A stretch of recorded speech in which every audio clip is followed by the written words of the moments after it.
नौवें भाव को और तीसरे भाव को समझ लिए थे। तो एक गुरु जी, पत्रिका गुरु जी लगवानी थी जब आप पार्ट टाइम हो। पत्रिका लगवानी है? जी गुरु जी। जी बिल्कुल, आप ही लोगों की पत्रिका लगेगी, चिंता न करो। जब आप पार्ट टाइम हो गुरु जी। हाँ बिल्कुल। गुरु जी, क्वेश्चन है तो मेरा। हाँ बोलो। आप, पता नहीं, मुझे ऐसा लगता है कि आपकी कुंडली में कहीं पे या तो आपका राइजिंग साइन कुंभ है, एक्वेरियस है, या फिर मून साइन एक्वेरियस है, या फिर कुछ मेजर प्लैनेट आपके कुंभ राशि में, ऐसा है क्या? ऐसा क्यों लगता है भाई? पता नहीं मुझे लेकिन मुझे ऐसा फील हुआ, मैं आपसे इसलिए पूछ रही हूँ, ऐसा है क्या? बस इतना मुझे मेरा जानना है। मेरा ना ना, एक तो मैं तुला राशि का जातक हूँ, इतना ही जानता हूँ। जी। बाकी मेरे पास हॉरोस्कोप नहीं है। ओके, ठीक है। जी जी, ठीक। ठीक है गुरु। तो तुम कुंभ राशि में क्यों समझ रही हो, ये अगर कुछ जानकारी दे दो तो मैं भी उसको ज्ञान ज्यादा बढ़ाऊं। नहीं, मुझे ऐसा लगता है, ये मेरा ओपिनियन है कि एक्वेरियस वाले जो होते हैं वो काफी लॉजिकल बातें करते हैं, और हर चीज रिलीजियस के नाम, रिलीजन के नाम पे नहीं कर लेते हैं। वो हर पहली चीज का एक साइंटिफिक रीजन ढूंढते हैं, करते हैं। आपकी काफी चीजें मैंने सुनी है, तो आप उसके साथ में एक रीजन भी देते हो। तो नॉर्मली जो एस्ट्रोलॉजर्स होते हैं वो नहीं देते हैं। तो वो एक माइंड को, वो कहते हैं ना कि एक सेटिस्फाइड करने वाली चीज है कि हाँ, आप अगर ये चीज बोल रहे हो तो उसका रीजन भी है। चलो ठीक, हो सकता है हो। मैं तो अपने बेटी की चार्ट से थोड़ा बहुत अपना देख लेता हूँ, ठीक है ना। जी। कि सूर्य से नौवें पिता बखाने, नौवें स्थान से पिता को देखें, फिर सूर्य को लगा के पिता को देखें। तो जब कभी भी मन में कोई बात आती है तो उसके पत्रिका को लगाता हूँ और उससे देखता हूँ। पत्नी की पत्रिका बनी बनाई थी, जब मैंने उसके पत्रिका देखे तो मैंने कहा ये पत्रिका गलत है, इसको रखो। तो फिर वो रखी थी, फिर उसका पत्रिका दोबारा निकला नहीं, तो उसकी भी पत्रिका गलत थी। एक और क्वेश्चन था मेरा यहाँ पे। हाँ बोलो मेरा बोलो। मन था वैसे तो 2025 में कुंभ जाने का, बट हो नहीं पाया। कहते हैं ना कि टाइमिंग नहीं है। तो आप, मतलब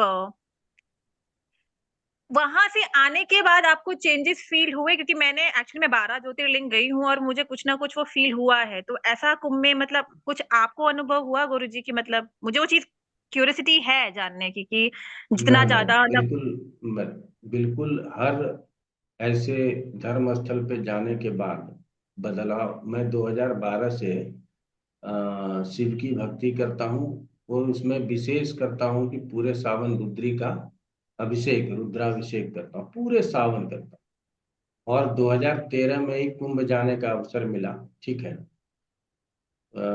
तो उसका भी बड़ा योगदान रहा। तीसरा है कि मैंने जीवन में 2 बार मौन लिया है, 10-10 दिन का, ठीक है।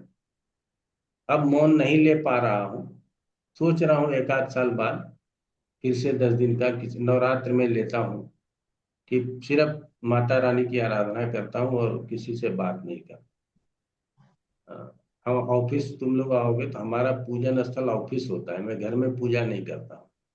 मैं ऑफिस आता हूँ, हम ब्रेकफास्ट साथ लेके आते हैं, ऑफिस में बैठ के पूजा करते हैं, फिर ब्रेकफास्ट करते हैं, फिर 11 बजे से अपना दिनचर्या शुरू होता है।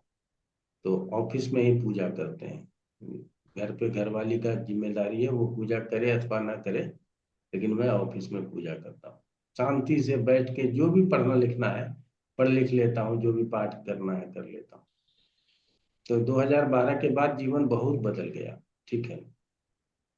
और हर रोज जो है वो बदलते ही जा रहा है, कि कोई भी दिन ऐसा नहीं है कि आज जीवन नहीं बदला है, हर रोज बदलता है। पहले बातें, पेचीदा बातें समझ में नहीं आती थी, अब पेचीदा बातें समझ में आती है, ठीक है। और आप समझते हो, आपके मित्र हैं, आपके समाज के लोग हैं, आपके परिवार के लोग हैं, यही पेचीदा बातें करेंगे, ठीक है। तो अब वो समझ जाते हैं और फिर सामान्य ही रहते हैं। आप समझो कि मैंने नहीं समझा है, लेकिन मेरे समझ में सब है। मैं उसका पहले से ही तैयारी कर लेता हूँ कि कैसे इसको प्रोटेक्ट कर सकता हूँ कि हमको कोई नुकसान ना हो, ठीक है। तो बहुत मैं भगवान शिव का बहुत धन्यवाद। और मैं पिछले साल अ, 6 ज्योतिर्लिंग का दर्शन किया, ठीक है ना। मध्य प्रदेश वाला और महाराष्ट्र वाला हो गया है, अब साउथ वाला बचा हुआ है, तो वो एक बार जाऊंगा तो आप जब आएंगे तो साउथ मुझसे जरूर मिलना। मैं बैंगलोर में ही रहती हूँ। मैंने यहाँ पे हाँ, रामेश्वरम और मल्लिकार्जुन आप पूरा कर सकते हैं इधर ना। दो बिल्कुल ही। जल्द आएंगे तो मिलेंगे, है ना। ढूंढ लेते हैं, हर जगह पे विद्यार्थियों का बड़ा सहयोग रहा, ठीक है ना, बड़ा सहयोग रहा कि वहाँ के बारे में बताना या मंदिर की व्यवस्था के अनुकूल अगर कोई अलग से कोई व्यवस्था हो कि भीड़ से बच सकें, तो वो सारी व्यवस्था उन लोगों ने किया। तो मैं बड़ा धन्यवाद विद्यार्थियों का देता हूँ कि जहाँ जाता हूँ वहाँ यदि वो है तो वो कोई ना कोई व्यवस्था करके हमको सुख पहुँचाता है। तो जरूर जाऊंगा, इस आदत सी हो गई है कि जहाँ जाऊं विद्यार्थी मिल जाए, ठीक है ना, तो चिंता नहीं रहती है, ठीक है। चलिए ठीक है, हरीश चंद्र जी बताइए आपका क्या प्रश्न।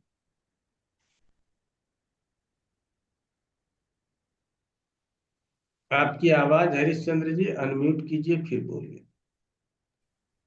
गुरुजी, एक सवाल था, प्रतिभूति से हम लोग क्या मायने निकाल सकते हैं शब्द से? प्रतिभूति क्या होता है? ये मुझे भी नहीं पता एक्चुअली सही मीनिंग। और कुछ ऐसा हुआ था, चमत्कार कह सकते हैं, और शिव का तो यही लफ्ज समझ आए थे, पर उसके बाद मैं समझ नहीं पाया इसका मतलब क्या था। प्रतिभूति तो हम लोग शेयर मार्केट को प्रतिभूति बोलते हैं, ऐसे ही कुछ, बाकी इस शब्द का कोई मीनिंग नहीं कह सकते। मैं प्रतिभूति सिक्योरिटी को भी बोलते हैं गुरु। हाँ, प्रतिभूति राशि बोलते हैं ऐसे गवर्नमेंट में, तो सिक्योरिटी अमाउंट जमा होता है प्रतिभूति के नाम से।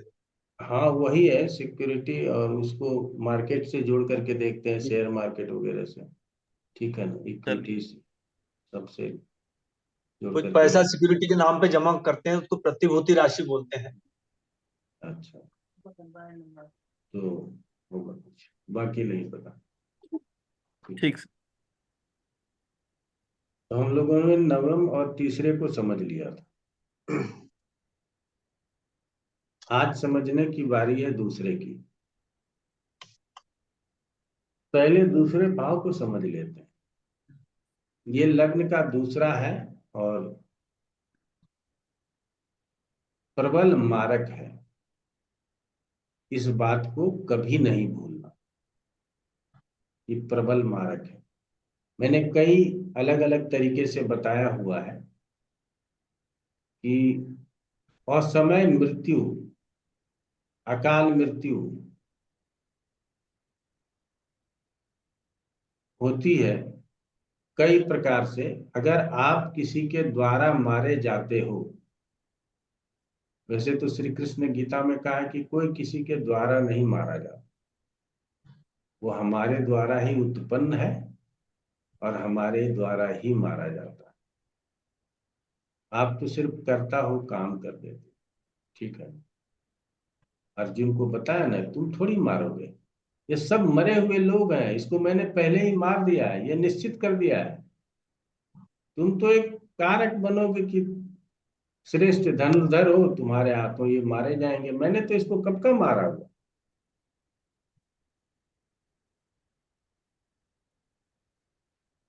तो ये धन स्थान है वर्तमान समय में, या पिछले द्वापर और त्रेता की भी बात कर लें तो दो मेजर इशूज हैं मरने और मारने का, वो है धन और स्त्री, ठीक है। महाभारत में दोनों कारण था, धन भी कारण था कि 5 गांव भी नहीं दिए हमारे पांडवों को, और द्रौपदी का भी चिरहरण हुआ। ये 2 कारण महाभारत का हो गया। रामायण में एक ही कारण है, जानकी का हरण, सीता माता का हरण, उसकी वजह से सारे राक्षस वंश, रावण का वंश समाप्त हो गया, मतलब सारे भाई बंधु सब मारे गए। कई जगह आता है, लोग कथा में बोलते हैं कि रावण को पता था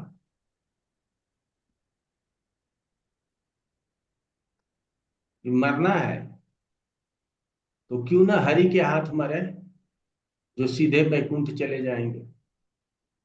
तो मोक्ष प्राप्त करने का एक साधन ढूंढा, पहले अपने सारे भाई बंधुओं को लड़ाया, सबको मरवाया।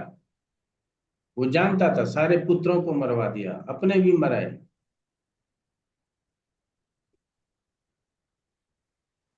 और सब वैकुंठ गए।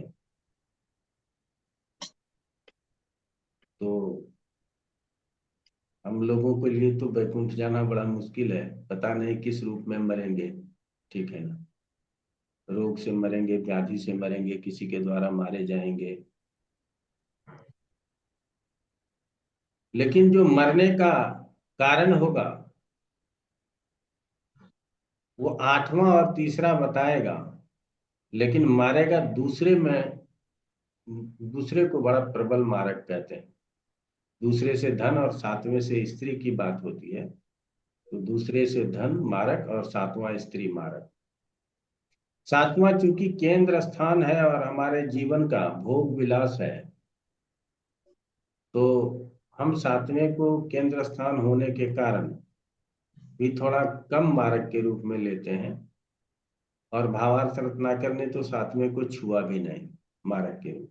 हल्दी होरा में और पराशर में, फलदीपिका आदि में 7वें को लिया, लेकिन बहुत कम। तो दूसरे में बैठा ग्रह धनयोग तो बना सकता है, लेकिन राजयोग नहीं बना सकता। क्यों? क्योंकि वो मारक है और राजयोग में मरना नहीं है। उसमें तो जीवन का सुख भोग का आनंद उठा करके जीवित रहेंगे, तब ना आनंद उठाएंगे। लेकिन दूसरा कहता है कि आप धन का आनंद लेते हुए भी, अच्छा कार्य करते हुए भी आप मर सकते हो। निकम्मा ही मरे जरूरी नहीं है, काम करने वाला भी मरता है। जिसके पास बहुत धन दौलत है वो भी मरता है, जिसके पास नहीं है वो भी मरता है। यही एक सच है कि राजा रंक दोनों मरते हैं।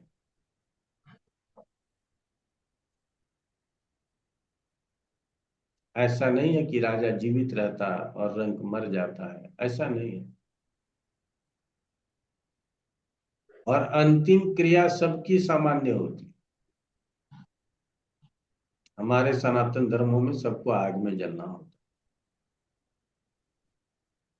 ये पंच तत्व में विलीन होने का एक तरीका मात्र है। हम लोग इसको 16 संस्कार में अंत्येष्टि संस्कार के रूप में कह सकते।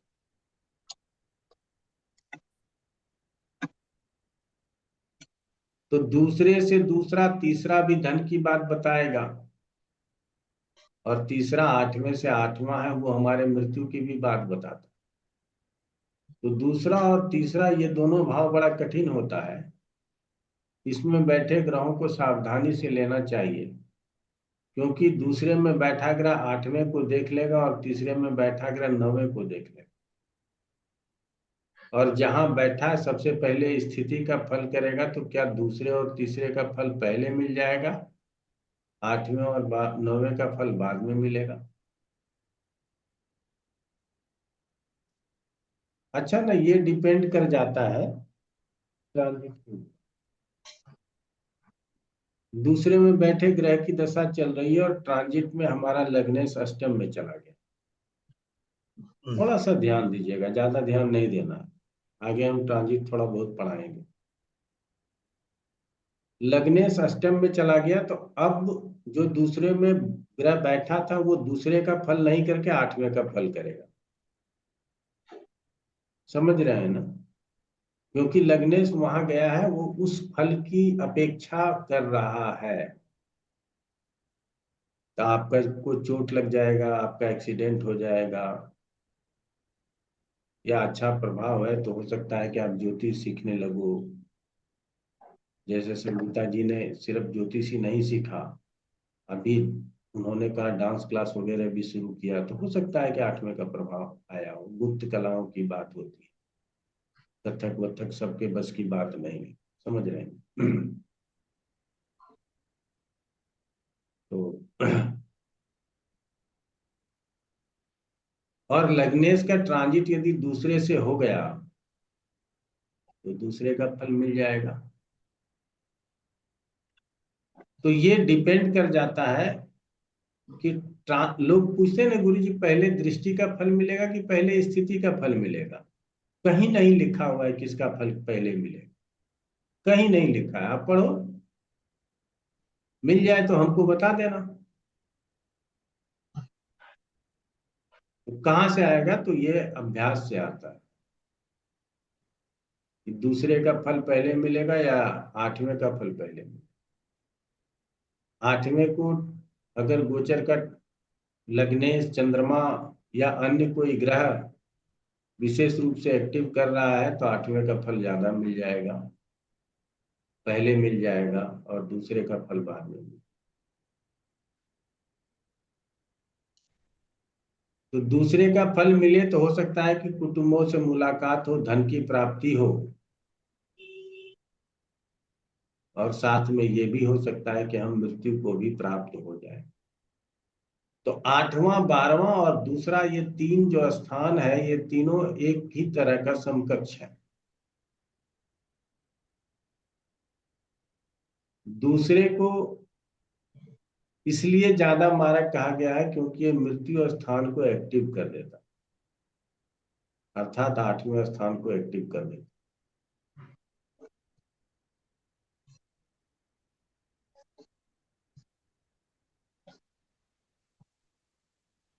तो इसीलिए हमने कहा कि दूसरे से राजयोग कम बनता है। बहुत लोग बनाते हैं या किताबों में भी लिखा है, लेकिन मैं ऐसे राजयोगों को नहीं पढ़ना चाहता हूं जो हमें मृत्यु भी दे सके। ठीक है, तो फिर वो राजयोग किस काम का। तो ऐसे स्थिति में दूसरा मारक है। अब आ जाते हैं पुनः दूसरे स्थान से कुटुंबों की बात होती है। कुटुंब, माता की बात चतुर्थ से, पिता की बात नवम से, भ्राता की बात तीसरे से। तो ये जो अपने जो ब्लड रिलेशंस है, ब्लड मतलब भाई भाई बहन, माता पिता, इन सब के लिए स्थान बताया गया है, लेकिन फूफा के लिए स्थान नहीं बताया गया, मौसा के लिए स्थान नहीं बताया गया, मामा के लिए स्थान बताया गया, छठा है। क्योंकि वो माता का भाई है, लेकिन उसके बाद भी आप उसको कुटुंब स्थान से समझ सकते हो। चाचा के लिए स्थान नहीं बताया गया। तो नवम से तीसरा समझ सकते हो, एकादश स्थान। लेकिन वो समझने के बजाय हम सीधा सीधा कुटुंब स्थान दूसरे से ले लेते। मैके और ससुराल दोनों पक्ष के लोग में जो हमारे रिश्तेदार हैं उन सबको कुटुंब हाउस से देख। एक प्रक्रिया और चलती है कि सेकेंड हाउस से अपने कुटुंबों की बात होगी, और एट्थ हाउस से, चूंकि वो सप्तम का सेकेंड स्थान है, आपके ससुराल पक्ष की बात मान लिया जाए। कोई अंतर नहीं है, आप इसको मान सकते हो कि ससुराल पक्ष की बात हम एट्थ हाउस से करें। तो दोनों में हमको ससुराल का सुख मिलेगा कि नहीं, इसका मतलब है कि एट्थ हाउस में सॉफ्ट प्लैनेट होने चाहिए, सेकेंड हाउस में सॉफ्ट प्लैनेट होने चाहिए, ताकि उसकी दृष्टि हमारे सेकेंड और एट्थ के ऊपर पड़े, तो हमको कुटुंबों से कोई दिक्कत नहीं हो, हम कुटुंबों के प्रिय हों, कुटुंबों के लालन पालन करने वाले हों, परिवार में कोई कमजोर है तो उसको मदद करने का सामर्थ्य हमारे अंदर हो। ये बात जो है सो हमारा दूसरा स्थान बता देगा, और इसका जो भोग स्थान है वो आठवां स्थान है। हम आप लोगों के क्लास में बताए हैं कि नहीं बताए हैं, हमारा धर्म कहता है कि धन 3 प्रकार से समाप्त हो जाता है। अगर किसी के पास पैसा है तो उसको खर्च होना है। आप पर्स में पैसा लेकर के चलते हो, क्यों रखते हो पैसा भाई? इसीलिए पर्स में पैसा रखते हो कि जरूरत पड़ने पर खर्च करेंगे, और वो पैसे खर्च हो जाते हैं, वो बचते नहीं। फिर आप निकालते हो पैसा, फिर पर्स में रखते हो, फिर वो खर्च। इसका मतलब है कि धन जो है वो अस्थाई नहीं है। अगर आप उसको पकड़ के रखोगे तो भी वो पकड़ में नहीं आता। इसीलिए कहा गया कि यदि आपके पास धन है तो पहले भोग करो। और मैं शास्त्र की बात बता रहा हूं, इधर उधर की बात नहीं। भोग करने का मतलब क्या हुआ? अच्छा खाना खाओ, अच्छे कपड़े पहनो, अच्छे गहने पहनो, अच्छे तरह से जीवन यापन करो, जो प्रभु चाहते हैं। वो नहीं चाहते कि हमारा कोई भी आदमी, इंसान कम से कम मानव की बात करते हैं, उसके लिए ही पूरा सृष्टि बना दिया।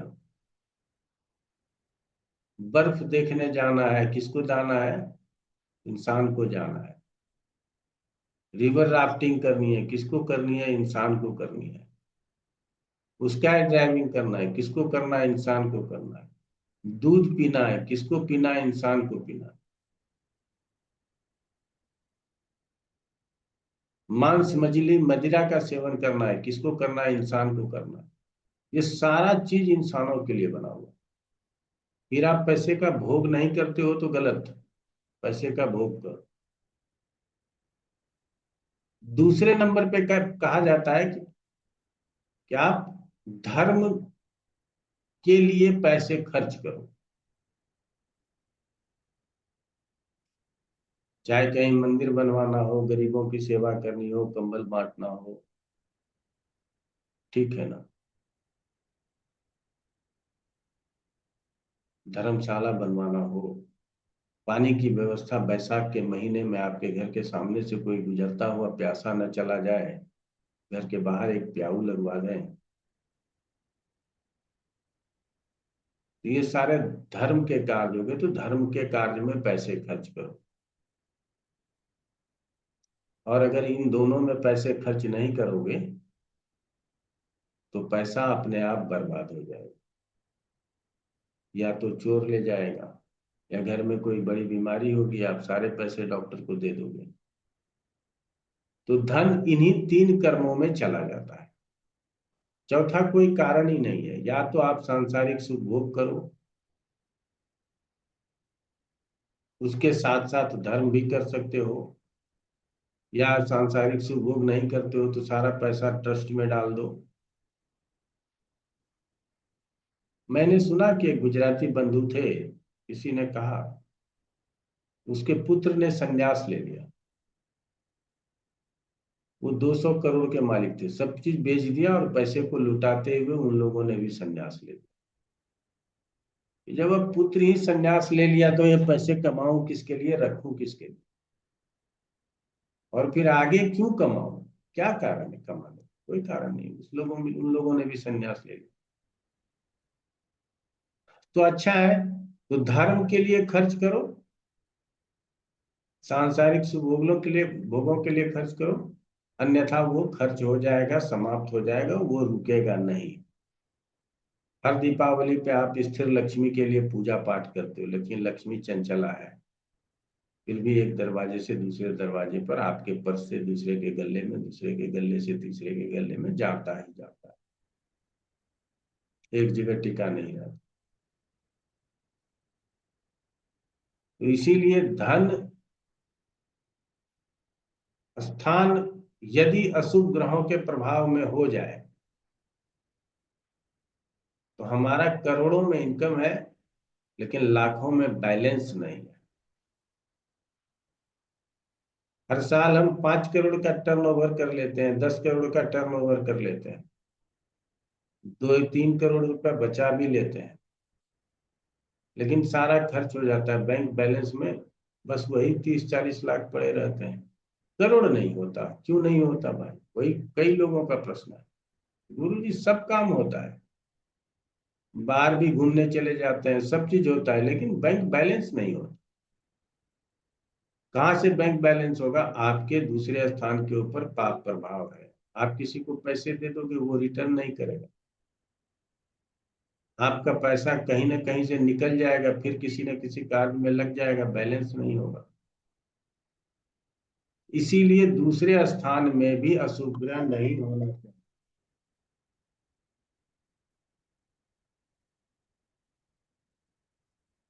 दूसरे स्थान में भी अशुभ ग्रह नहीं होना चाहिए। आप लोगों को समझ में आ गया? दूसरे स्थान में जो पैसा है वो सोना चांदी है, रुपया है, जो बैंक बैलेंस है वो आपका दूसरे स्थान का धन है, ठीक है ना? तो जिनके भी पत्रिका में दूसरे स्थान में अशुभ ग्रह हो, उसकी दशा आती है, तो उन दशाओं में दो में से एक ही चीज होता है, या तो मरण तुल्य कष्ट होगा, मरण होगा, या पैसा निकल के खर्च हो जाएगा, किसी को दे देंगे वो वापस नहीं करेगा, हमारी ऐसी स्थितियां बनती।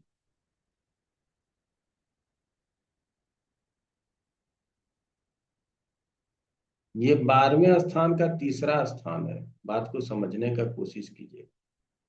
अब 12वां स्थान व्यय का होता है, ये हम लोग जानते हैं। 12वां स्थान व्यय का है, खर्च हो कोई बात नहीं, व्यर्थ की चिंता देता है, मानसिक परेशानी देता है। इस सब से बचा जा सकता है यदि 12वें से तीसरा मजबूत हो, अर्थात दूसरा स्थान मजबूत, तो 12वें स्थान का प्रभाव थोड़ा कम हो जाए। अगर तीसरा अर्थात दूसरा स्थान मजबूत नहीं हो तो बरबस 12वां एक्टिव हो जाएगा और आपको चिंता में डाले रखेगा, व्यर्थ की परेशानियों में डाले रखेगा। इसलिए हम हमेशा कहते हैं कि 12 के 12 भाव बहुत महत्वपूर्ण होता है। और दूसरे भाव का त्रिकोण कौन कौन सा भाव होगा? तपस्या बताओ।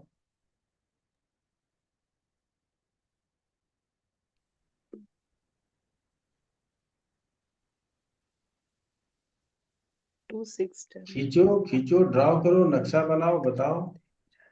छठा होगा सर, और 10वां होगा सर। ठीक है, 2 6 10 ये त्रिकोण है।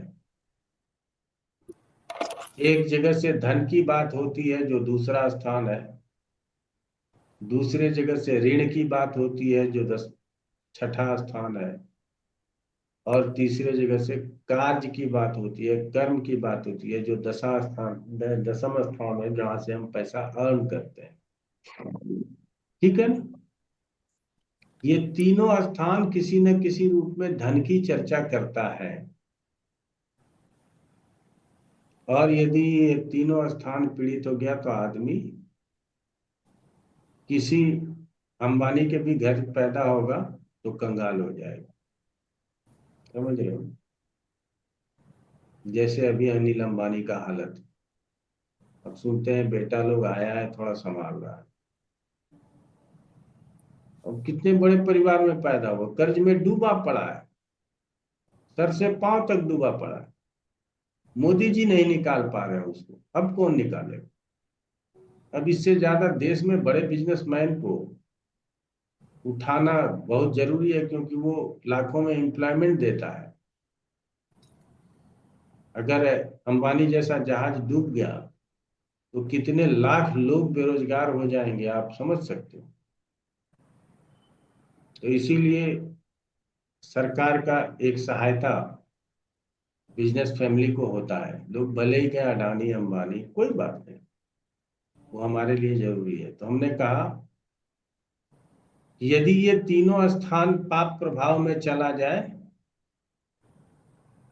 तो जातक टाटा के घर में पैदा होकर भी कम कंगाल हो सकता है, डालमिया के घर में पैदा होकर भी कंगाल हो सकता है, बिड़ला के घर में पैदा होकर के भी कंगाल हो सकता है, कहीं भी राजा के घर में पैदा होकर भी कंगाल हो सकता है। क्योंकि ये 3 स्रोत हैं पैसे का। ठीक है, हम सोचते हैं कि बैंक से थोड़ा लोन मेरे ऊपर भी है। ठीक है, अभी मैं सोच रहा हूँ कि बेटी का शादी कर लूं, उसके बाद ना सबसे पहले बैंक का लोन चुका दूं। क्यों? इंटरेस्ट बहुत लेता है ना, जो भी है वो इंटरेस्ट में बहुत पैसा काटता है। लेकिन जो बड़े प्लेयर हैं, प्लेयर से मतलब बड़े लोग हैं, बड़े बिजनेसमैन हैं, वो हजारों करोड़ रुपया लोन ले रखे हैं, उनको चिंता ही नहीं। और सरकार ने उसको दे भी रखा है, क्योंकि उसके पास एसेट्स भी है, इसीलिए दे रखा है। और ये भी जानता है कितनी बड़ी बड़ी कंपनियां चलाता है, कितना पैसा आता है, ये तो बड़े आराम से वापस करेगा। तो सरकार को इंटरेस्ट भी दे रहा है, सारे लोग टैक्स भी जमा करते हैं, जितने लोग कंपनी में काम करते हैं सब सैलरीड होल्डर हैं, सब टैक्स भी जमा करते हैं। तो एक बिजनेसमैन से कितना लाभ है एक गवर्नमेंट को? एक बिजनेसमैन इतना पैसा दे देता है कि लाखों आदमी का आप वेलफेयर में काम करते हो, 5 किलो अनाज दे रहे हो। मोदी जी गुजरात से लाके अनाज थोड़ी बांट रहे हैं। वो तो भारत में जो पैसा आता है वह चाहे जीएसटी कलेक्शन से आए, इनकम टैक्स से आए, सेल टैक्स से आए, या क्या नाम कहते हो, जिस भी तरीके से पैसा गवर्नमेंट के पास आता है उसी से वो काम करता है। और सबसे मोटा पैसा कहाँ से आता है? तो बिजनेस से आता है, बिजनेसमैन से। और पंजाब के बॉर्डर पर किसान बैठा है बेवकूफ, किसने बिठा दिया है पता नहीं। सरकार ने कोई ऐसी गलती नहीं की है कि आप बॉर्डर पे आकर के बैठे रहो, वो रोड जाम कर दो। ठीक है, लेकिन बैठा है, क्या करेगा? तो आप हजारों किसान मिलकर के हमारा पेट जरूर भर रहा है, लेकिन एक बड़ा बिजनेस फैमिली हमारे लाखों हजारों किसानों के मजदूरों का पेट भरता है, डायरेक्ट रूप से अपने यहाँ काम दे करके, इनडायरेक्ट रूप से सरकार को टैक्स दे करके, इंटरेस्ट पे करके बैंक चला देता है। समझ रहे हो? यस बैंक बर्बाद हो गया। क्यों? किसी ने पैसे लूट लिए उसके मैनेजर या जो भी रहे होंगे अधिकारी, जैसे तैसे पैसा बांट दिया, रिकवरी नहीं हुआ, लोन वापस नहीं आया। उसको आजकल क्या बोलते हैं, एनपीए बोलते हैं कि क्या बोलते हैं, हो गया। क्या बोलते हैं आप लोगों को पता है विकास सिन्हा जी? एनपीए ही बोलते हैं sir. Non non payment assets क्या होता है? एनपीए मतलब जो जो जो उन्होंने पैसा डाल दिया कि ये अब वापस नहीं आएगा उस हाँ, नॉन परफॉर्मिंग एसेट गुरुजी। हाँ मैं नॉन परफॉर्मिंग एसेट्स, हाँ बढ़िया शब्द है। अच्छा, तो एनपीए बहुत हो गया जिसकी वजह से उसकी हालत खराब हो। कुछ केस एक आपके अंगुली पे गिना जा सकता है कि माल्या लेकर के भाग गया, दूसरी माल्या की कंपनी यहाँ चल रही है, उसका बेटा चला रहा है, उसमें प्रॉफिट आ रहा है, उसके एम्प्लॉय टैक्स भर रहे हैं, लेकिन माल्या जो है सो दिवालिया घोषित हो गया, भाग गया।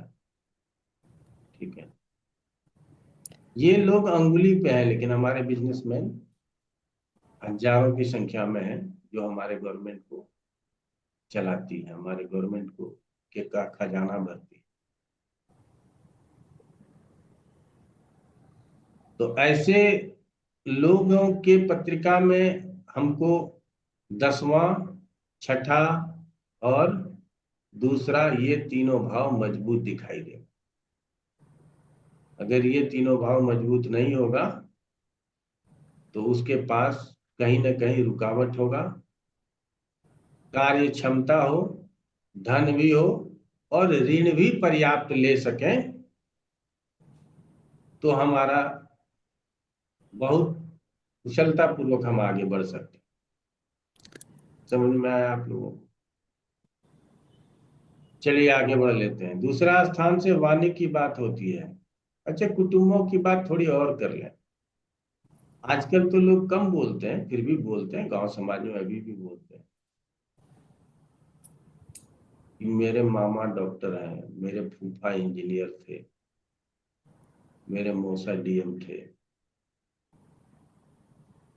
फादर शिक्षक थे, कोई बात नहीं। लेकिन परिवार के लोग इतने बड़े बड़े थे कि यदि कोई घर में जरूरत है, काम है, तो सब मिल करके उसको कर लेता था। ये परिवार के सदस्य, कुटुंब ही हमारा धन हुआ करता। आजकल नहीं, आजकल सब अपने अपने में मस्त हो गए हैं, लेकिन फिर भी आज भी कुटुंब हमारा धन है। और हम तो कहेंगे आप लोगों में से यदि कोई अपने परिवार के सदस्यों के साथ अगर आपका मेल मिलाप नहीं है तो उसको बढ़ाइए।